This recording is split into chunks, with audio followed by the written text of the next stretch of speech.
Hey, what's going on, guys? Today I want to do a little bit of a throwback and show you this original cold steel Voyager. All right, this is the first generation Voyager. This was made roughly 1995, 1996. So we're talking about 24, 25 years old. Some of you guys watching the video aren't even that old. So this is probably made before you were born, although there's plenty of people watching who very much remembers this knife and probably carried it. This is the original 4-inch model, so this was the large version. Okay, you can see there's a clip point blade here. This is also available in a Tanto or Tonto style blade. The handle is very different from today's models, and what's most notable is that the pocket clip is part of the handle. It's all one piece. Okay, so the pocket clip is in fact plastic. All right, a lot of times these would break off.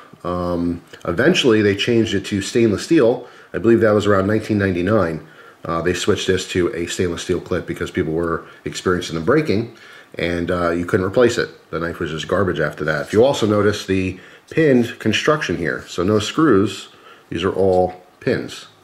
All right, so first take a look at the handle from a top view. I like that there's a wider shelf here.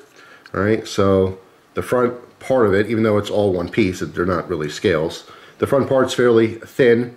The back part that has the pocket clip flares back out towards the top here, so when you rest your thumb, it's very, very comfortable. It's a wide shelf here, all right, but it dips back down so that obviously when you're putting this into your pocket, the material would ride down and underneath that clip. All right, very easy to take in and out of the pocket. There's a lanyard hole that's integrated into it. All right, some texturing on the top. All right, also some kind of rib texturing that's on there. Really, really cool though. Very, very comfortable knife to use. A total workhorse. All right, this had the original lock back design. This predated, obviously, the triad lock. Okay, today's Voyager series not only has a triad lock, but it has a different steel. Currently, I believe they're using an AUS 10A. This original one was an AUS 8A.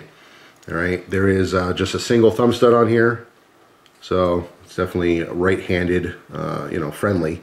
Although some people who are lefty kind of get used to this kind of thing. Unfortunately, a lot of the knives back then didn't have like double thumb studs and stuff. You can see though that this is swappable. Okay, so it's put in with a very simple Phillips head screw. So you could remove that and swap it to the other side, okay, if you so desired. Actually, while we're close in here, we can look at the markings. On the back it says Voyager made in Japan, because yes, they used to be made in Japan. On the front it just says cold steel and a little trademark circle there. So yes, the original ones were, in fact, made overseas in Japan. The kind of like rough timeline here is around 1999, they changed the original version of this to a metal clip, okay, because they were breaking. So they switched to a metal clip. Go, beyond a couple more years, about 2007-ish, they changed the steel to a VG1, which is a huge upgrade on the steel.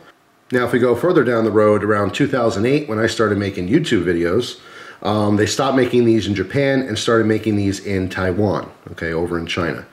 At some point, they also had these available with Cts Bd1 Steel, which was also an excellent performing steel. I'm not sure exactly when that happened, and I'm also not sure the exact year that they switched to the newer design, which has much more, squared off handles. I want to say like 2018, in and around there, about 2 or 3 years ago, something like that.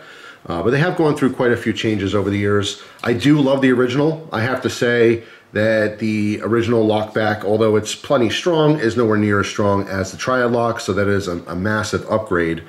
And of course, the pocket clip on here, obviously being plastic, is not ideal, because if it does bend or break, that's it. It's not something that's replaceable.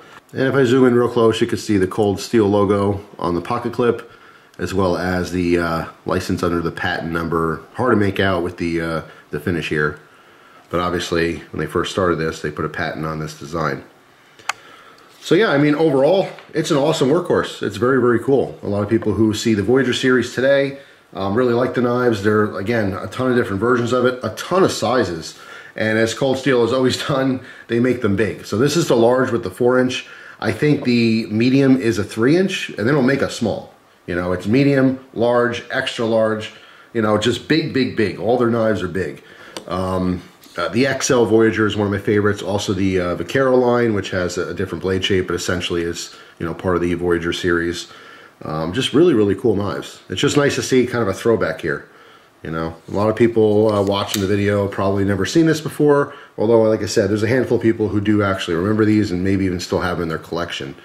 It's just a really cool throwback. So I just want to share that with you guys in case you never saw it before. The original cold steel Voyager. Pretty cool little addition to the collection.